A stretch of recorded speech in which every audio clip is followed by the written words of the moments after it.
Grand Teacher relate les histoires de la finance. Bienvenue dans Grand Teacher relate. Aujourd'hui, nous replongeons dans l'histoire d'une crise qui a bouleversé l'économie mondiale et changé la vie de millions de familles. La crise des subprimes. Dans nos épisodes précédents, nous avons exploré les trajectoires de figures marquantes, comme Michael Burry, cet investisseur visionnaire qui, contre toute attente, a parié sur l'effondrement du système et en est sorti grand gagnant. Nous avons également évoqué la faillite tragique de Lehman Brothers, un géant de Wall Street qui s'est effondré en plein cœur de cette tourmente. Mais aujourd'hui, il ne s'agit pas seulement de ces gagnants. Nous allons découvrir ce qui se cachait vraiment derrière cette bulle spéculative. Ce rêve américain qui s'est transformé en cauchemar pour tant de familles. Une histoire de gains, de pertes et de décisions qui ont mené l'économie mondiale au bord du gouffre. Imaginez, nous sommes en 2003, aux États-Unis. L'économie est en plein boom. Les taux d'intérêt sont bas. Et les banques ne semblent jamais dire non.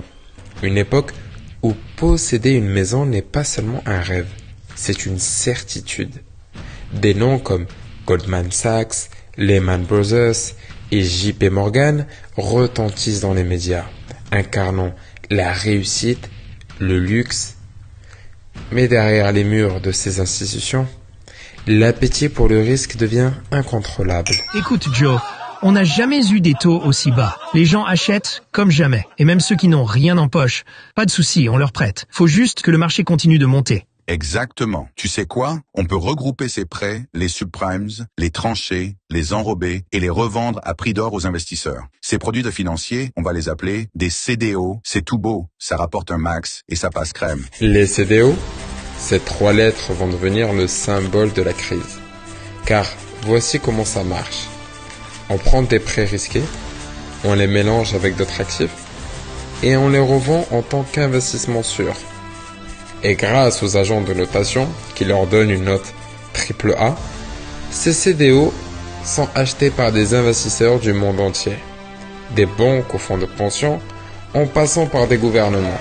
Les agences de notation, censées être indépendantes, ferment les yeux sur le risque. Elles sont, elles aussi, grassement payées pour noter ces CDO. Et tant que les maisons se vendent, tout roule. Voilà. Personne ne semble se poser la question qui dérange. Et si tout cela s'effondrait? 2006, les premiers signes d'une crise émergent. Certains économistes tirent la sonnette d'alarme, mais personne ne veut écouter. Les banquiers continuent de parier sur l'immobilier comme si de rien n'était. Sauf que les prix des maisons stagnent. Puis, ils commencent à baisser. Ça n'a pas de sens. Pourquoi les défauts de paiement augmentent-ils? Et si c'était un signal d'alarme pour nous? 2007, la machine commence à s'enrayer. Les banques constatent une hausse vertigineuse des défauts de paiement. Des familles américaines, étouffées par des mensualités qu'elles ne peuvent plus payer, commencent à perdre leur maison. Un vent de panique souffle sur Wall Street. Et puis, l'inévitable se produit. Le 15 septembre 2008, Lehman Brothers, une des plus anciennes banques d'investissement de Wall Street, annonce sa faillite. Dans les rues de New York, des centaines d'employés quittent leur bureau, boîte en main, les yeux remplis de stupéfaction. Comment est-ce possible? On disait que les banques étaient trop grandes pour faire faillite, qu'on était intouchables. Lehman Brothers, qui avait bâti sa fortune en surfant sur la vague des subprimes, est la première grande victime d'un effondrement en cascade. La faillite sème la panique. Le crédit se fige.